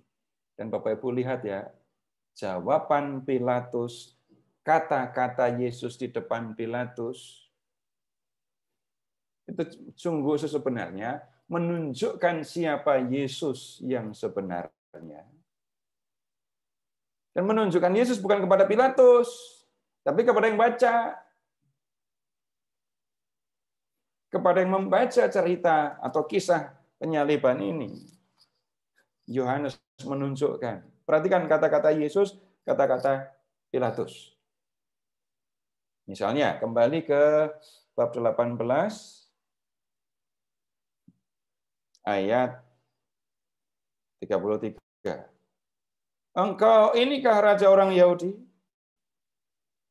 Kemudian, lihat ke ayat 36. Kerajaanku bukan dari dunia ini. Yesus itu raja, tapi kerajaannya bukan dari dunia. Lihat ke ayat 37. Jadi engkau adalah raja. Yesus mengatakan, engkau mengatakan bahwa aku adalah raja. Untuk itulah aku lahir dan untuk itulah aku datang ke dalam dunia, supaya aku memberi kesaksian tentang kebenaran. Pengakuan lagi kalau Yesus itu adalah raja. Nah, kemudian lihat ke 19 ayat 11. Engkau tidak mempunyai kuasa apapun terhadap aku, jikalau kuasa itu tidak diberikan dari atas. Berikutnya lagi, silahkan memperhatikan kata-kata yang ditulis Pilatus ini. Yesus adalah raja. Kalau dirumuskan secara lebih sederhana, Yesus adalah raja, tetapi kerajaannya bukan dari dunia ini. Lalu kerajaannya ada di mana? Kerajaannya ya ada di dalam surga, karena kerajaannya memang kerajaan surga. Lanjut dulu, ayat 23. Sesudah prajurit-prajurit menyalibkan Yesus, mereka mengambil pakaiannya, lalu membaginya menjadi 4 bagian, untuk tiap-tiap prajurit 1 bagian. Jubahnya juga mereka ambil. Jubah itu tidak berjahit dari atas ke bawah, 1 tenunan. Lalu jubah itu, lihat kata-kata mereka di ayat 24, jangan kita membaginya menjadi beberapa potong. Tetapi diundi aja. Lalu lihat, Demikianlah hendaknya supaya genaplah yang ada tertulis dalam kitab suci. Mereka membagi-bagi pakaianku di antara mereka, mereka membuang undi atas jubahku. Ini kutipan Bapak Ibu dari kitab Mazmur 22. Ini nanti kalau diperlukan kita akan membukanya. Nah, kemudian Bapak Ibu lihat ketika Yesus disalibkan ini ya. Ayat 25. Dan dekat salib Yesus berdiri ibunya, saudara ibunya, Maria istri Klopas dan Maria Magdalena. Ketika Yesus melihat ibunya dan murid yang dikasihinya di sampingnya, berkatalah ia kepada ibunya, "Ibu, inilah anakmu." Kemudian katanya kepada murid-muridnya, "Inilah ibumu." Dan sejak saat itu, murid itu menerima dia di dalam rumahnya. Setelah Yesus nggak ada, ya Yesus kemudian Maria, ibunya, tinggal bersama dengan murid yang dikasihinya itu. Bapak Ibu, ini juga menjadi salah satu petunjuk ketika kita mengatakan Yesus itu anak tunggal Maria. Kalau Yesus punya adik, masa sih Yesus dititipin ke muridnya? Kemudian kalau Maria dititipkan ke muridnya, apa adik Yesus nggak protes? Nah, kemudian dalam tradisi yang tersimpan di dalam gereja Katolik, Maria mengikuti Yesus. Maria mengikuti Yohanes, tinggal bersama Yohanes, termasuk ketika Yohanes pergi ke Efesus, memberitakan Injil sampai di Efesus, tinggal di Efesus, lalu Yohanes punya rumah di sana. Kalau Bapak Ibu pergi ke Turki, kemudian pergi ke Efesus, ya bisa jadi Bapak Ibu akan diajak berkunjung ke rumahnya. Rumahnya masih ada, sudah direnovasi, sudah ditinggikan, tempatnya dia di atas bukit. Senang kalau di sana. Nanti perhatikan saja di situ kerannya. Mau awet muda, atau mau kaya, atau ada pilihannya apa lagi di situ. Tapi kalau cuci mukanya masih muda, ya awet muda lah. Kalau cuci mukanya sudah usia lanjut, ada cerita di balik itu, dan Bapak Ibu begini juga.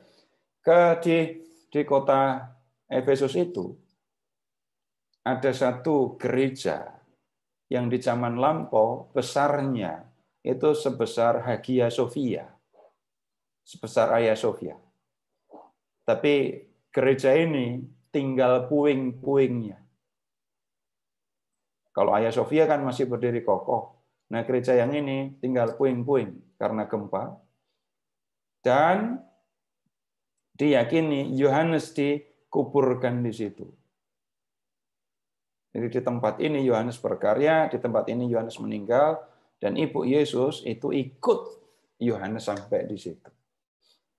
Dan yang kalau Bapak Ibu mengamati bagian ini, buat saya ini juga hal yang sangat perlu untuk kita perhatikan. Kalau ibu-ibu ya, jadi Ibu Yesus, masih bisa berdiri enggak di depan salib Yesus? Ngelihat anaknya dianiaya, disalibkan sampai mati di depannya. Jangan-jangan langsung lemes pingsan. Habis itu dikasih balsam, minyak kayu putih. Udah bangun kan? Lalu lihat Yesus anaknya mati begitu, pingsan lagi. Kasih minyak kayu putih lagi, dan itu bisa berulang-ulang karena apa? Bapak Ibu silahkan membayangkan mati di depan ibunya, gimana perasaan ibunya?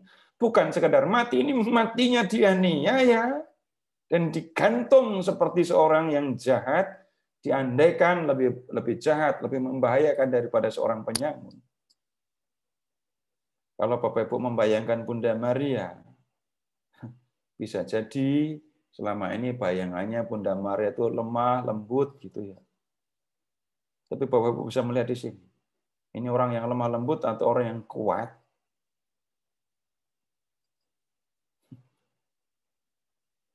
Ini ibu yang menghadapi anaknya begini. Bisa tahan, bisa kuat. Waktu dulu Bunda Maria mengandung Yesus, apakah sudah dikasih tahu besok anakmu akan mati kayak gini? Kalau membaca Injil Lukas akan ketemu sisi yang lain ya. Maria nggak ngerti-ngerti ini apa yang terjadi, anaknya kok begini, anaknya kok begini. Lalu Maria menyimpan semuanya itu di dalam hati dan merenungkannya.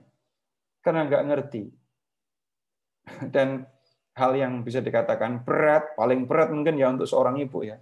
Kejadian yang kita lihat ini. Kemudian ayat 28. Sesudah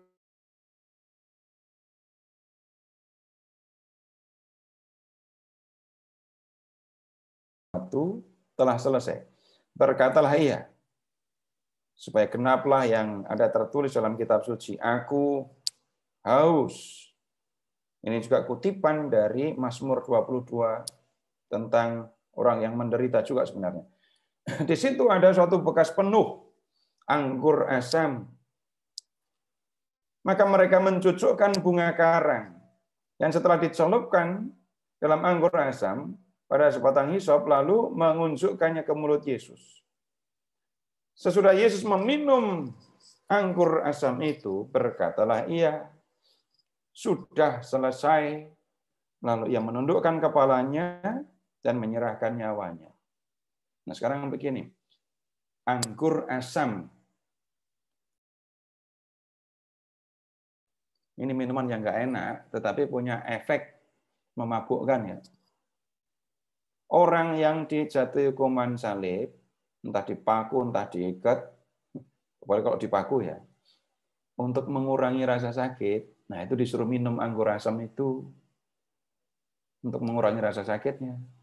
Tapi dalam Injil Yohanes ini ditunjukkan apa yang terjadi dengan Yesus. Pakaian dibagi, jubah diundi, minum anggur asam, itu adalah pemenuhan apa yang pernah dikatakan di dalam perjanjian lama. Nah, kemudian lihat Bapak Ibu sekarang ke ayat 28 lagi. Sesudah itu, karena Yesus tahu, ingat tadi di Getsemani atau di taman, Yesus yang tahu semua yang akan menimpa dirinya, karena Yesus bilang lagi, dikatakan lagi, Yesus tahu bahwa segala sesuatu telah selesai. Dah minum anggur, lalu Yesus mengatakan, sudah selesai. Menundukkan kepala, lalu mati. Yang sudah selesai apanya?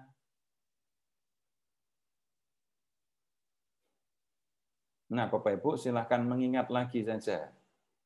Pada mulanya adalah firman. Firman itu bersama-sama dengan Allah, dan firman itu adalah Allah. Lalu firman itu menjadi manusia dan tinggal di tengah kita. Untuk apa firman ini jadi manusia? Firman yang jadi manusia inilah yang disebut anak Allah. Karena begitu besar kasih Allah akan dunia ini sehingga Dia telah mengaruniakan anaknya yang tunggal, supaya setiap orang yang percaya kepadanya tidak binasa melainkan memperoleh hidup yang kekal. Bapa menghendaki supaya Yesus datang bukan untuk menghukum dunia, melainkan untuk menyelamatkan dia. Menyelamatkan manusia. Dan ingat lagi kata-kata Yohanes Pembaptis. Lihatlah anak domba Allah yang menghapus dosa dunia. Nah, kemudian tugas Yesus ketika datang ke dunia untuk menyelamatkan manusia, itu kan dilakukan dengan menyerahkan nyawa. Nah, kemudian setelah Yesus mati, ya selesai tugasnya, beres. Bukankah aku harus meminum cawan yang diberikan Bapa kepadaku? Dan Yesus sudah meminumnya. Dari malam itu sampai sore ini. Dari tadi malam sampai sore ini. Itu minum cawannya. Menanggung penderitaan sampai dengan kematiannya. Nah, sekarang begini. Ini yang kita perlu perhatikan lebih lanjut. 31. Karena hari itu, hari persiapan, dan supaya pada hari Sabat mayat-mayat itu tidak tinggal tergantung pada kayu salib, ya, sebab Sabat itu adalah hari besar, maka datanglah orang-orang Yahudi kepada Pilatus dan meminta kepadanya supaya kaki orang-orang itu dipatahkan dan mayat-mayatnya diturunkan. Jadi ini mau Paskah, mau Sabat, supaya udara tidak menjadi kotor karena mayat yang najis. Nah, orang-orang Yahudi minta supaya orang ini dimatiin. Cara mematikannya bagaimana? Nah, itu dipatahkan kaki-kakinya. Nah, kemudian lihat. Maka datanglah prajurit-prajurit itu lalu mematahkan kaki orang yang pertama dan kaki orang yang lain yang disalibkan bersama-sama dengan Yesus. Disebut penjahat apa enggak? Enggak juga. Tetapi ketika mereka sampai kepada Yesus dan mereka melihat bahwa ia telah mati, mereka tidak mematahkan kakinya. Tetapi seorang dari antara prajurit itu menikam lambungnya dengan tombak dan segera mengalir keluar darah dan air. Berikutnya. Dan orang yang melihat hal itu sendiri, yang memberi kesaksian ini, dan kesaksiannya benar, dan ia tahu bahwa ia mengatakan kebenaran, supaya kamu juga percaya. Ini Bapak Ibu penulis kitab suci, penulis Injil Yohanes, yang kita sudah identifikasi sebagai Yohanes itu ya, itu ikut di sini, ngelihat apa yang terjadi. Kan murid yang dikasih tadi ada dekat salib bersama dengan ibunya tadi, ibu Yesus kan. Ayat 36. Hal itu terjadi supaya genaplah yang tertulis dalam kitab suci. Tidak ada tulangnya yang akan dipatahkan. Dan ada pula nas yang mengatakan, mereka akan memandang dia yang telah mereka tikam. Tolong lihat yang ayat 36 saja. Tidak ada tulangnya yang akan dipatahkan. Bapak Ibu kemudian lihat ke ayat referensi, ayat 36 ini kemana acuannya. Dan Bapak Ibu akan menemukan Keluaran 12:46. Yang ini tolong dibuka. Keluaran 12.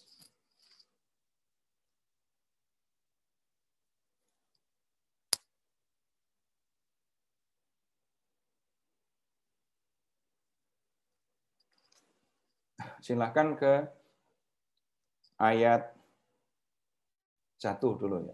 12 ayat 1. Ini malam Paskah Bapak Ibu mendengar teks ini dibacakan kan?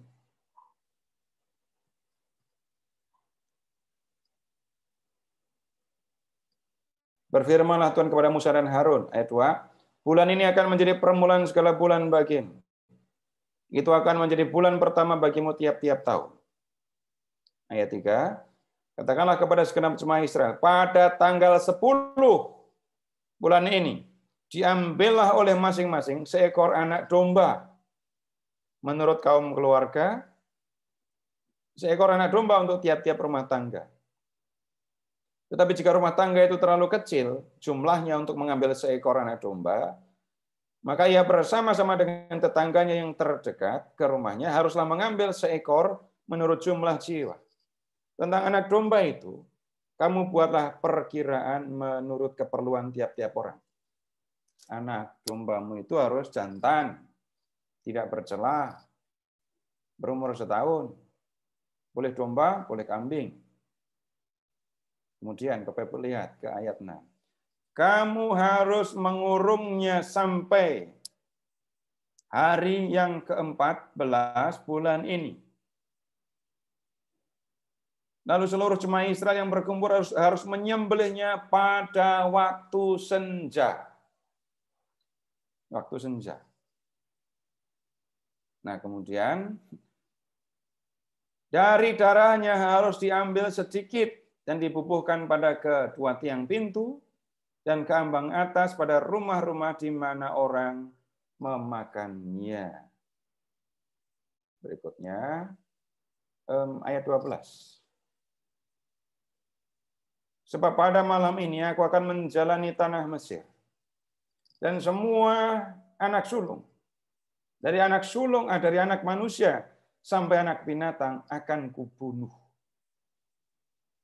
Dan kepada semua ilah di Mesir akan kujatuhkan hukuman. Akulah Tuhan. Ayat 13. Dari darah itu, dan darah itu menjadi tanda bagimu di rumah-rumah, pada rumah-rumah di mana kamu tinggal. Apabila aku melihat darah itu, maka aku akan lewat daripadamu. Jadi tidak akan ada tulah kemusnahan di tengah-tengah kamu apabila aku menghukum tanah Mesir. Kemudian lihat ke ayat 40. 43. Ketetapan lebih lanjut mengenai Paskah ya. Inilah ketetapan mengenai Paskah. Tidak seorang pun dari bangsa asing boleh memakannya. Seorang budak belian barulah boleh memakannya setelah engkau menyunat dia. Orang pendatang dan orang upahan tidak boleh memakannya. Paskah itu harus dimakan dalam satu rumah juga. Tidak boleh kau bawa sedikit pun dari daging itu keluar rumah. Satu tulang pun tidak boleh kamu patahkan. Nah, kemudian Bapak Ibu lihat Paskahnya itu tanggal 14. Kok tahu tanggal 14? Lihat ke ayat 6 tadi. Motongnya tanggal 14. 14 bulan pertama. Kalau kalender Yahudi namanya bulan Nisan. Saya nggak hafal bulan orang Yahudi. Tapi kalau Paskah itu jatuhnya di tanggal 14 bulan Nisan. Menyembelihnya kapan? Waktu senja.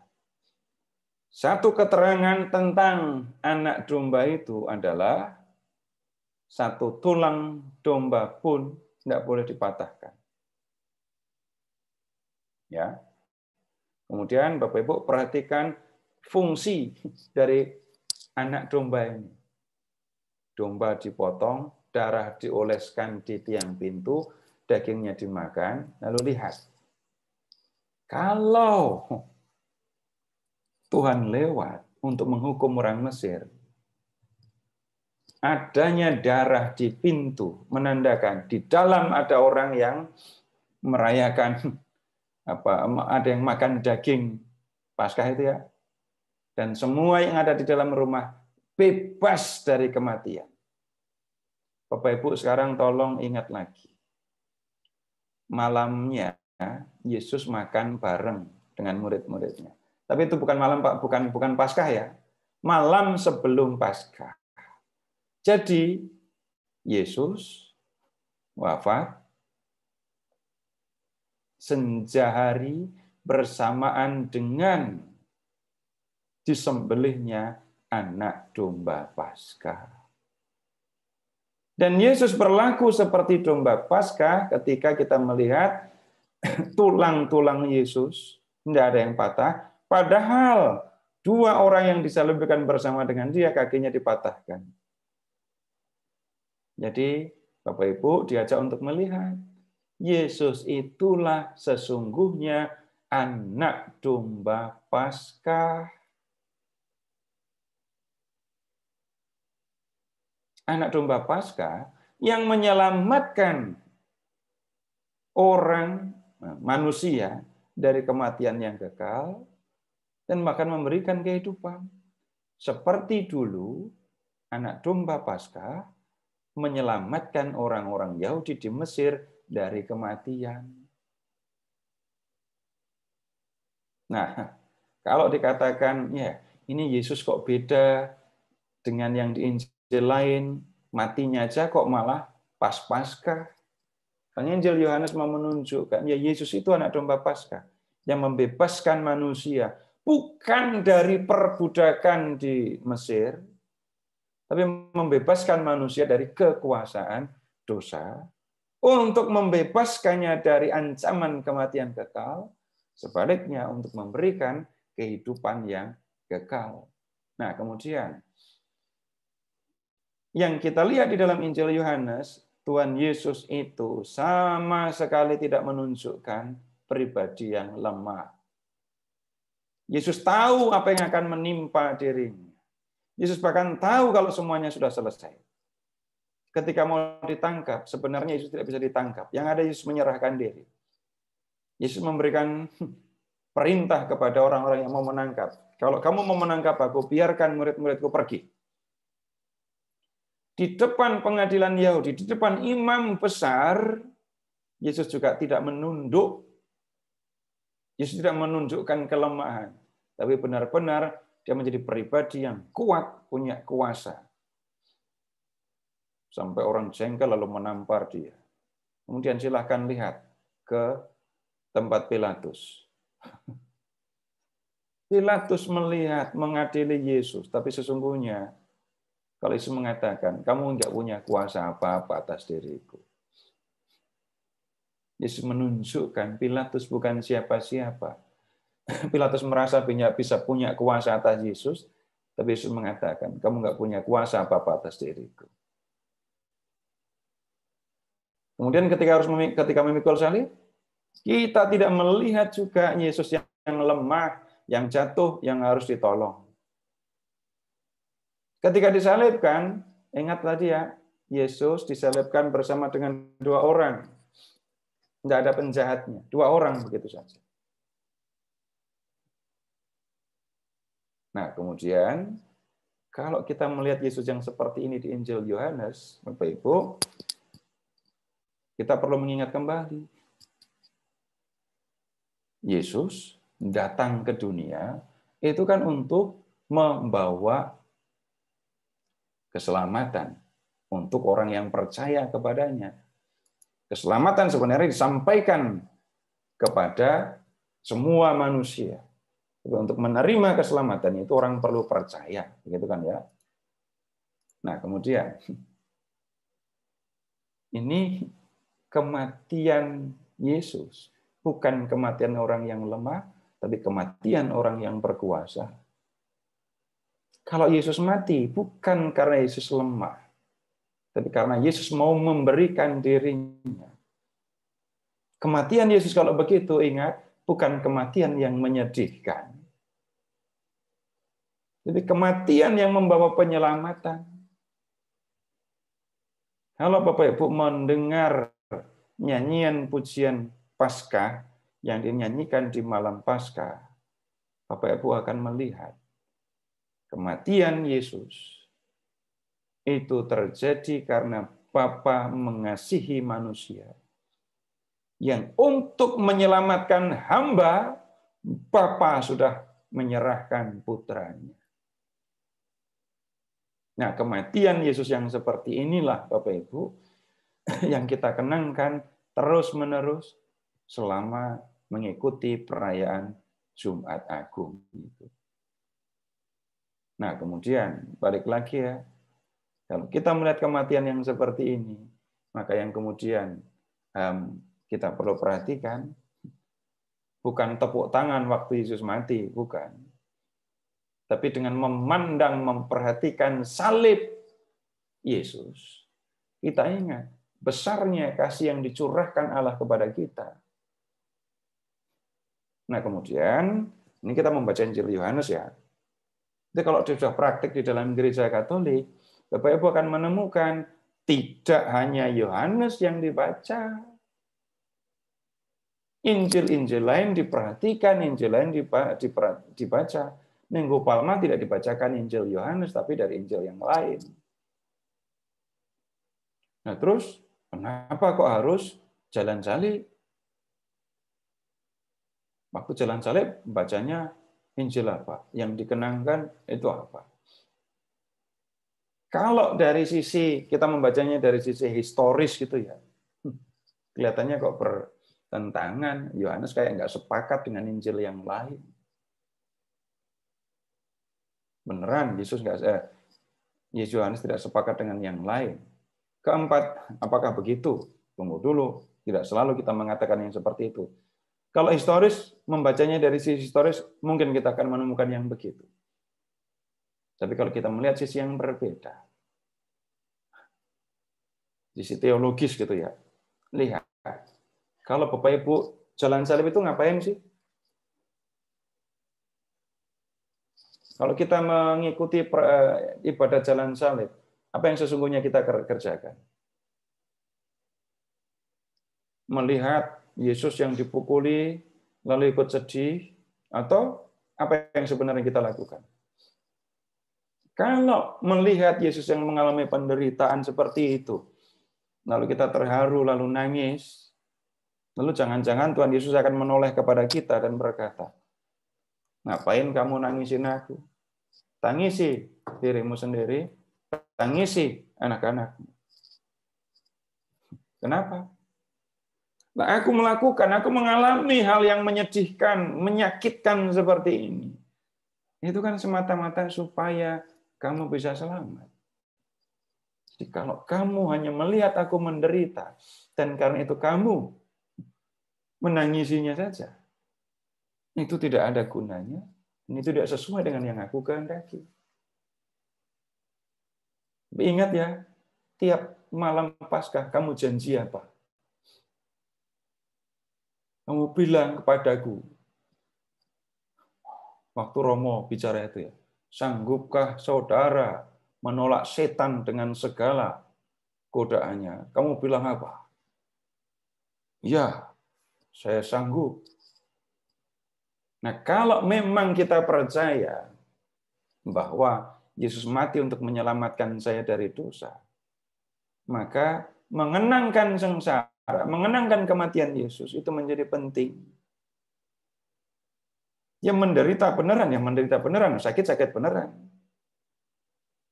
Tapi ingat, kematianku harusnya punya nilai buat kamu. Kamu percaya kepadaku, aku mati untuk menyelamatkan kamu dari dosa, maka ingat janjimu di malam Paskah. Kamu berjanji untuk menolak setan, menolak dosa, menolak godaan setan. Baik Bapak Ibu, itu yang kita bisa lihat malam hari ini. Masih ada beberapa menit, silakan kalau ada yang mau disampaikan. Silakan Pak Roy.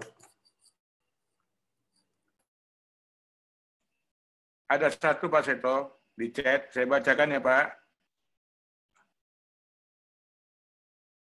Ya. Dari Pak Nimrod Siregar. Apa yang mau dijelaskan Injil Yohanes ini sampai tidak menuliskan ada Yesus jatuh saat memikul salib. Padahal dalam Injil lain ada kisah Yesus jatuh saat memikul salib. Itu Pak. Sudah terjawab atau belum ini tadi? Sebetulnya sudah sih. Ya, sudah. Mungkin Bapak ngulangin lagi Pak. Loh, ngulangin lagi.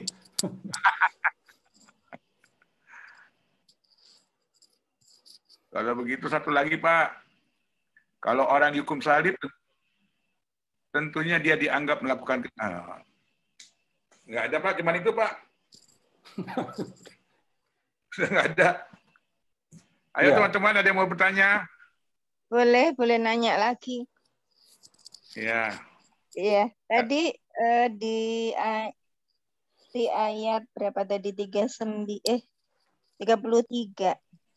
Di situ Serdaku sudah percaya bahwa Yesus telah mati. Tetapi kenapa kok masih ditombak lagi, Kak Seto? Keterlaluan prajuritnya. Sebetulnya dia nggak yakin kalau Yesus sudah mati. Iya, itu keterlaluan prajuritnya itu. Maka datanglah prajurit-prajurit lalu mematahkan kaki orang yang pertama dan kaki orang yang lain yang disalibkan bersama dengan Yesus. Tetapi ketika mereka sampai kepada Yesus dan melihat bahwa ia telah mati, mereka tidak mematahkan kakinya. Tolong perhatikan, maka datanglah prajurit-prajurit, ya. Lalu mereka mematahkan kaki.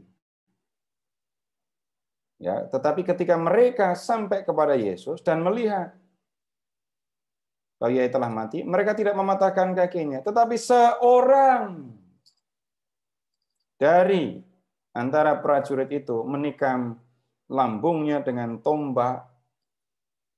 Jadi yang lain pada melihat, yang satu ini yang agak aneh ini orang ini. Apa ini? Jangan-jangan iseng gitu ya. Kita tidak menemukan Bapak Ibu alasan kenapa prajurit ini berlaku demikian gitu ya. Tapi dalam Injil Yohanes ini menjadi sangat penting karena apa? Perhatikan, ini dua orang kakinya dipatahin kok yang ini enggak. Dan di Yohanes lalu tunjukkan, ini terjadi karena firman atau ketetapan atau apa yang tertulis dalam kitab Keluaran mau digenapi. Ya. Jadi Bapak Ibu bisa melihat dua sisi itu ya. Yang kelihatan begini, lalu Yohanes menunjukkan sisi yang berbeda, sisi yang lain. Tadi jubah Yesus enggak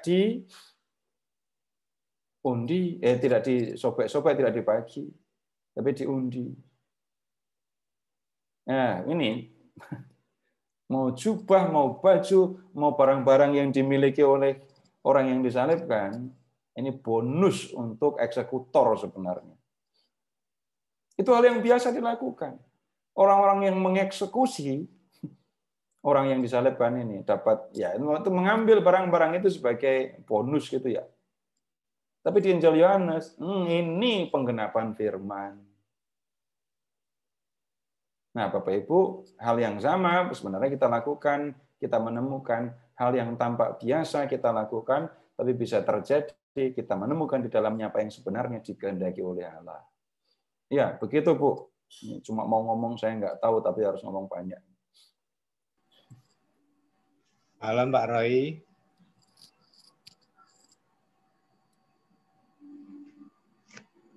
Selamat malam Pak. Ya, saya ingin menanyakan ya Kak Seto ya, Pak Seto. Ya. Tadi sudah dijelaskan bahwa proses penyaliban Yesus itu terjadi pada masa Paskah. Paskahnya hari Paskah, Pak, bukan masa Paskah, Pak. Hari Paskah orang Yahudi, ya. Itu tadi sudah dijelaskan Paskah orang Yahudi itu seperti apa, terjadi penyembelihan anak kambing, ya kan, atau domba, gitu.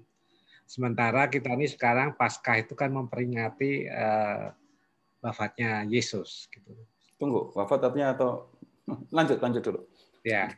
Nah, kira-kira bagaimana proses perubahan ya dari Paskah Yahudi menjadi Paskah yang sekarang ini kita alami? Itu aja yang saya ingin tanyakan. Terima kasih. Proses perubahan dari Paskah Yahudi ke Paskah Kristiani. Bapak Ibu begini, Yesus itu kan hidupnya di antara orang Yahudi. Para murid Yesus menjalani hidup sebagai orang Yahudi. Lalu kalau kita mengamati perayaan-perayaan yang ada di dalam gereja Katolik, itu ada beberapa yang sumbernya memang dari perayaan orang Yahudi ya. Bapak Ibu menyebut misalnya perayaan Pentakosta. Pentakosta itu dalam gereja Katolik dirayakan untuk mengenangkan turunnya Roh Kudus atas para rasul. Pentakosta Yahudi bukan. Kalau di kisah bab 2, kisah para rasul bab 2, pada hari raya Pentakosta orang-orang Yahudi dari segala penjuru datang. Ini jelas, ini Pentakosta Yahudi.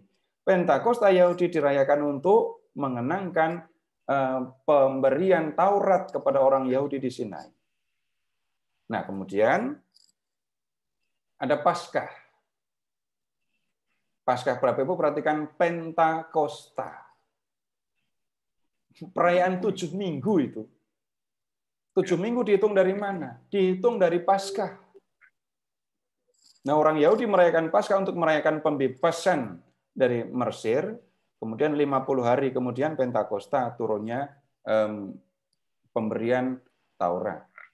Nah, sekarang Paskah Yahudi kok jadi Paskah Kristiani. Nah, Bapak Ibu mengingatnya begini saja. Kalau di Injil Yohanes, Yesus mati pas Paskah. Yesuslah anak domba Paskah itu.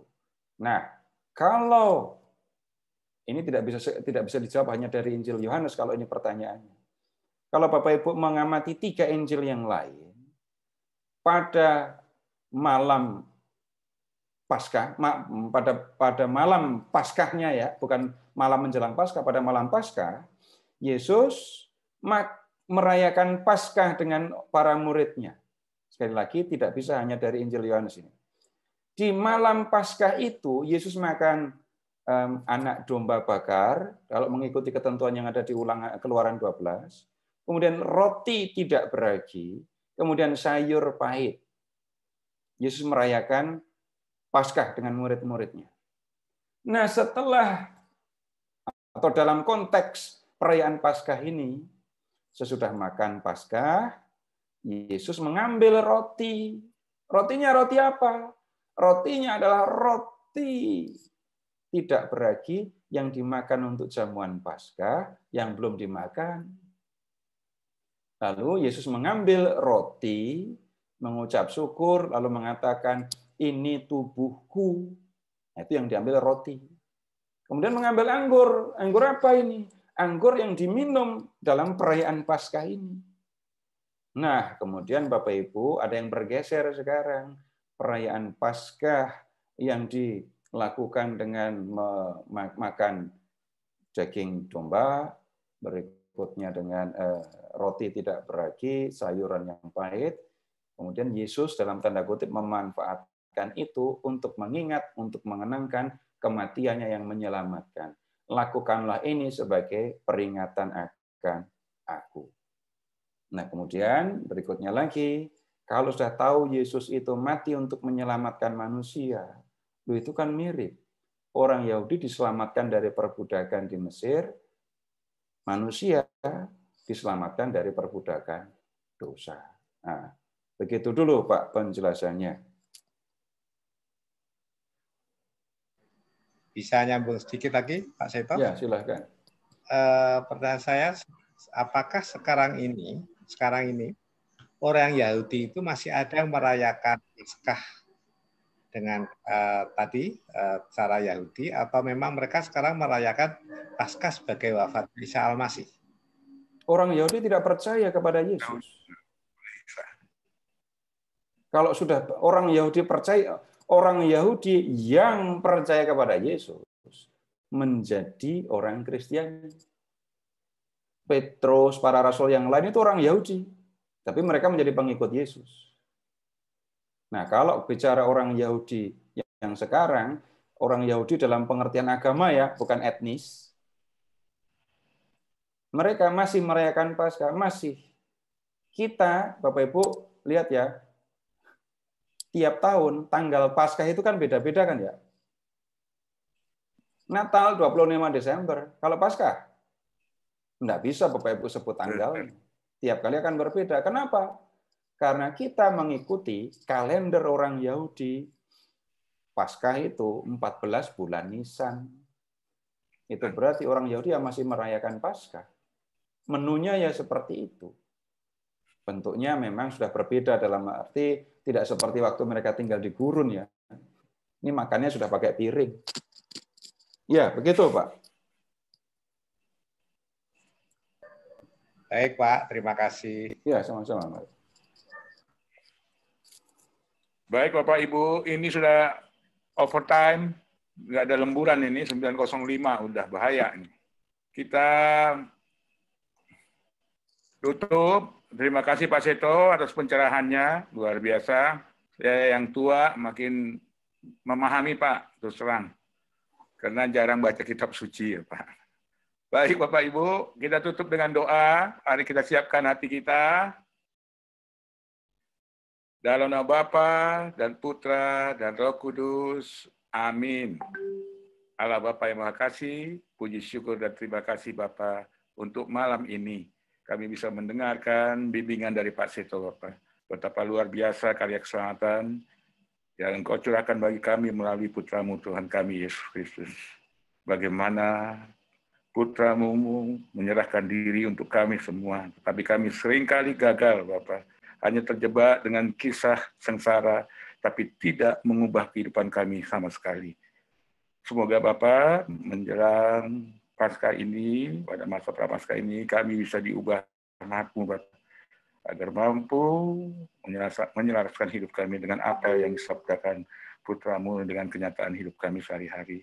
Kami mohon berkat buat Pak Seto dan keluarga, buat kami semua, mereka yang tidak datang, agar kami semua dapat mewujudkan apa yang kami terima. Bukan sekedar pengetahuan, tapi nyata dalam tindakan kehidupan kami, Bapak. Semua ini Bapak kami mohonkan kepadamu demi Kristus Putra-Mu, Tuhan dan pengantara kami. Amin. Dalam nama Bapa dan Putra dan Roh Kudus. Amin. Matur nuwun Pak Seto. Amin. Terima kasih Pak Terima kasih Seto Pak. dan Bapak Ibu semua. Ya, terima kasih semua. Terima kasih panitia. Pak Seto. Ya, terima kasih semua. Selamat Ya, malam. terima kasih semua. Malam. Terima kasih, Pak. Terima kasih. Ya, sama-sama. Berjumpa lagi. Sampai Ke depan. depan. Ya. Ya, saya pamit ya.